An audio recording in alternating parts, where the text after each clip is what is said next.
sis, girl, I know you're tired of me getting on you, right? But I'm getting on you, but I'm also talking to myself. We out here buying G-Wagons and Benzes and all of the above, and honestly, we can't really afford them. How many times do you need to go to brunch in a week, sis?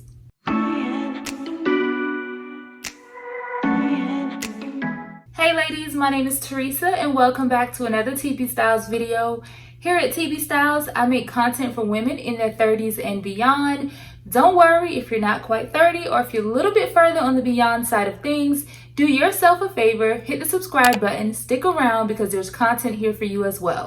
In today's video, we're going to be talking about 10 money traps to avoid if you're 30 plus years old. I'm 35 years old and let me tell you, your girl has been trapped. I have probably made every single money mistake that you can imagine in one's lifetime. I've misused credit, I've overused credit, I have overdrawn my bank account at times. Like, I have made all of the mistakes. So let's get into it. Number one on the list is overusing credit. Yes, overusing credit is a huge mistake to make. And it's only overusing it if you can't afford to pay it back. You may have a wonderful financial situation that allows you to max out your credit cards every single month and pay them back in full every single month. But honestly, that's not a story that everyone can tell, including myself. So you have to know what your limits are if you're going to be using credit. Now, there's people out there who suggest that you don't use credit at all. I'm not one of those folks because using credit actually helped me to build or rebuild my credit. But if you're going to be using credit, you have to be smart with it. You have to budget for using credit. And I know that sounds crazy, but it's real. You have to budget whatever the amount is that you can afford to pay back each month. That's the amount of credit that you should be using. You should not be using over or excessive amounts of credit that you're going to have problems or struggles paying back. Keep in mind that overusing credit that you can't typically pay back within a month's time can lead to some big issues for you in the future. So credit comes in so many different forms. Oftentimes we think about credit cards, but it's not only credit cards. It's things like furniture, automobiles, so many different forms of credit out there. Just be mindful and try to avoid overusing credit if you can. If you have children, it's super important to start educating them as early as possible about credit, how to use it, what it is, and the importance of maintaining your credit. The next trap that we're going to talk about is a big one. Buying things that you don't need. Girl, let me say that again for the people in the back. Buying things that you don't need. Oftentimes, buying things that you don't need can lead to overusing credit. That just goes back to number one, right? But we're talking about all money traps, not just credit. So buying things that you don't need. Social media has really been a huge influence on a lot of us when it comes to buying things. We're buying trips because we see other people travel. We out here buying G-Wagons and Benzes and all of the above, and honestly, we can't really afford them, and we're just doing it because we're keeping up with the Joneses. So buying things that you don't need is a huge money trap. When I tell you that I'm not just talking to you guys, I am preaching to the choir, and the choir is me. I'm the lead singer, okay? It makes no sense how many times the Amazon truck rolls past my apartment building. The FedEx truck rolls past my apartment building. People are buying. We are consumers of life, and we are constantly just buying, which is cool if you can afford it. But the problem is, if you can't afford it, if you are, I think my mom used to say, borrowing from Peter to pay Paul, that's a problem, okay? Buying things that you don't need. So it's very, very, very important that you guys learn to budget, and it's okay to buy things, right? As long as you can afford it. How many times do you need to go to brunch in a week, sis? Like, when I tell you, it's the little things that like that, it just adds up. You're buying things that you don't need. You're definitely going to fall into a trap. And we don't want you out here being trapped, okay? Number 3 on the list is buying a house that you cannot afford. Sis, it is real out here in these streets, these pandemic streets, okay? This pandemic has definitely increased the amount of home buyers out there because they want to move out of their current situation, which I understand. My hands are raised because that pushed my husband and I to start the home buying process as well during the pandemic. You have to seriously take a look in the mirror, sit down, and really focus on your finances and determine how much house can I afford. Is this even feasible for me right now? Can I really even afford a house right now? Do I want to make this long-term commitment, this 15 or 30-year commitment to paying back this mortgage? You have got to have a plan, and any good financial advisor will tell you that you need to have a plan. It's okay, if you go and talk to a lender and the lender approves you for an enormous amount of money, but if you know what your situation is, you don't have to spend every single dollar that you're approved for. Spend an amount that you're comfortable with. Just because your best friend has the luxury of buying a $500,000 house, that may not be your story, sis. That may not be your story. It may be that, you know what?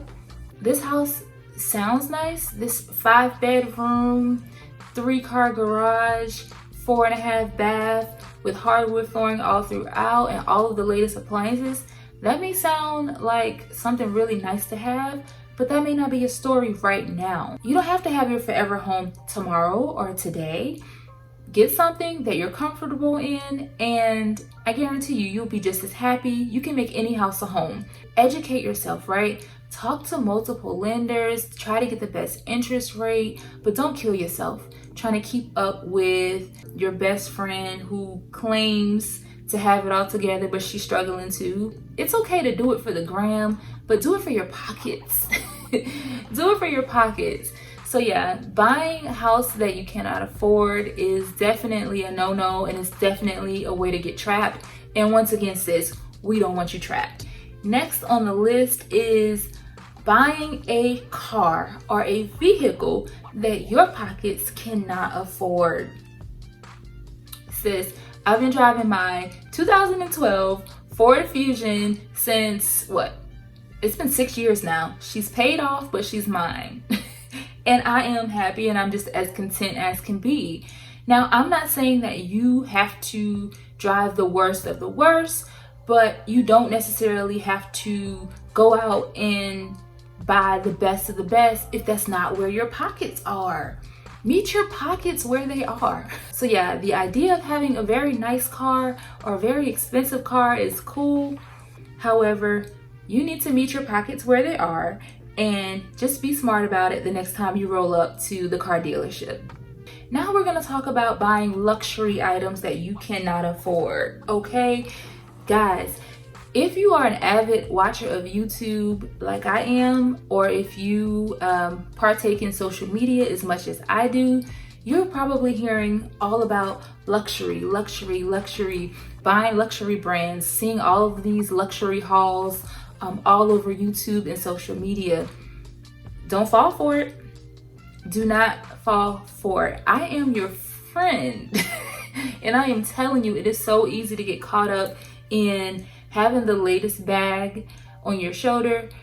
I mean, I just cannot fathom carrying a bag that's worth, or that I paid $2,000 for, but I don't even have $2,000 in a savings account. In my mind, that just doesn't make sense. Luxury is nice when you can afford it, when you don't have to think about it or have regrets about making that purchase days later. It's okay if you carry a bag from Target or a bag from Walmart or no bag at all. So the next trap that you're going to want to avoid is not sticking to and creating a budget. Yes. This should have probably been the very first item on the list, but here we are. A budget is so important to your financial progress. Super important if you're going to be successful in your financial goals. Identify where you want to go, make a plan, and stick to it.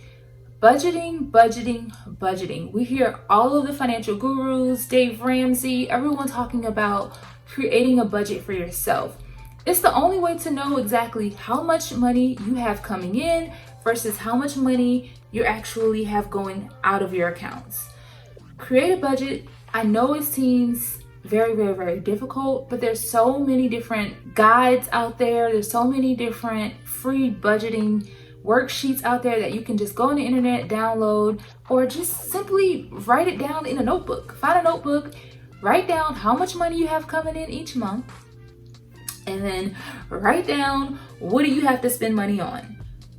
Whatever you have left over is what you have remaining to either throw into a savings account or allocate towards something else that you want to do. I know I come off as making budgeting seem like it's such an easy task, but it's not necessarily easy, but it is necessary.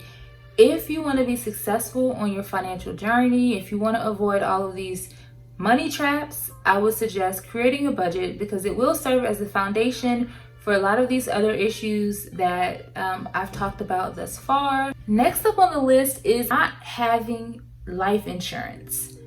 When we think about life insurance, we don't typically think about it as a money trap, but it's a trap. One thing that I've seen, especially with this pandemic, is death has no age. And you want to make sure that you're taking care of your family, right? If something does happen to you, God forbid, it's one of those things that you don't really want to think about. You don't want to talk about death, but it's going to happen. It's going to happen to each and every one of us because that's just a natural circle of life. So you want to make sure that you have life insurance in place in case something happens to you.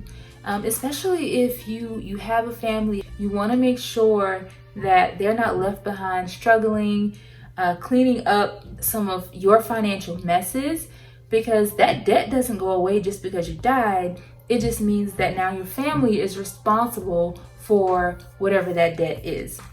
Although, it seems like one of those things that you'll never use or you'll never get the benefit from, if something does happen to you, God forbid, you'll just have protection in place for your family, just to make sure that they're not also grieving and struggling to make ends meet at the same time. Get you some life insurance, protect yourself, and put your family in a good position if something happens to you. Guys, next up on the list is not saving or investing your money. Like, it's one of those things that you wish you didn't have to tell folks, and by folks I mean me. You don't know the freedom you get, right? As far as how you feel in your mind. When you look at your bank account, your checking account may be empty, but you got money in the savings account, okay? Just in case something happens. You might need to get a car repair. You may need to pay a medical bill. Anything can happen, and not having savings is definitely a trap. And oftentimes when we think of savings, we think of putting away $500 every time we get paid or a couple $1,000s. No, start small.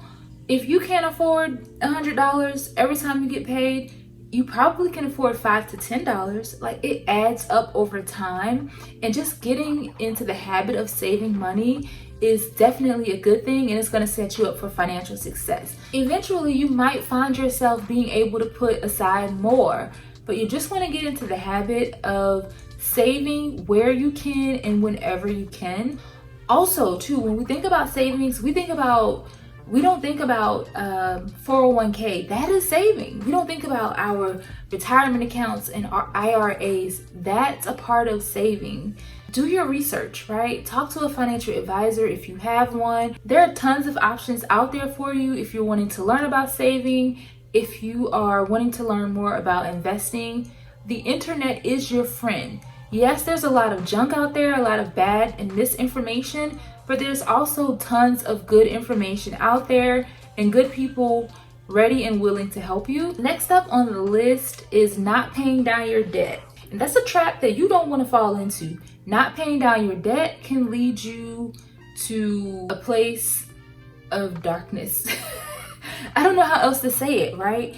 There's nothing good that comes out of not paying down your debt. Eventually, what's going to happen is your debt is going to roll over to a collections agency, and then you're going to have them hounding you It's going to also cause you to not be able to qualify for certain types of loans, student loans, home loans, whatever. Not paying down your debt is a no-no. If you find yourself in a place where you're just unable to do it right now, something has happened, you lost your job, COVID, the pandemic, a lot of people went through this. Talk to the debt collectors, because oftentimes they just want to feel like they can reach you, right? You may be able to establish some type of payment plan. You may be able to work something out. It may be a situation where they even cancel the debt. I don't know if that's possible, but you don't know if you don't communicate. Last but not least is not having multiple streams of income. Oftentimes we rely on one source of income and you never really think about it until something happens. But if something happens to that one source of income, then you may be out of luck. So it's highly suggested that you have at least 7 different forms of income streams coming in.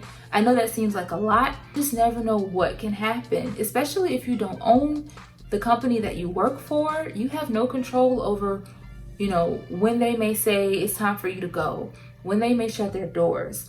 So you want to make sure that you have a fallback plan. Now, having multiple sources of income, it doesn't necessarily mean that you're bringing in $100,000 from each source. It may be, okay, you're bringing in $35,000 from your main source of income, and then you're also generating an extra $200 to $300 a month from a boutique that you have online, or you're generating an extra $500 a month from taking surveys online, or just whatever. There's so many different options. I guarantee you, if you do a Google search of how to make extra money, you'll get overwhelming results, right? I myself have even worked a part-time job to bring in some extra funds. I have my online boutique, which is tebstyles, helps bring in a few extra coins. Do whatever you have to do to start generating some extra income, because there's so much money out here to be made and you don't want to be left behind, sis. So guys, I really hope that you have enjoyed this video. I want to do more money content or financial content in the near future.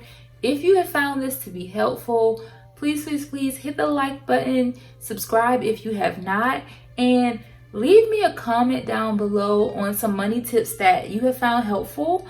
If it's something that I haven't shared or something that you want to share, please leave that information down in the comment section below. As I always say, until next time guys, peace. I am out.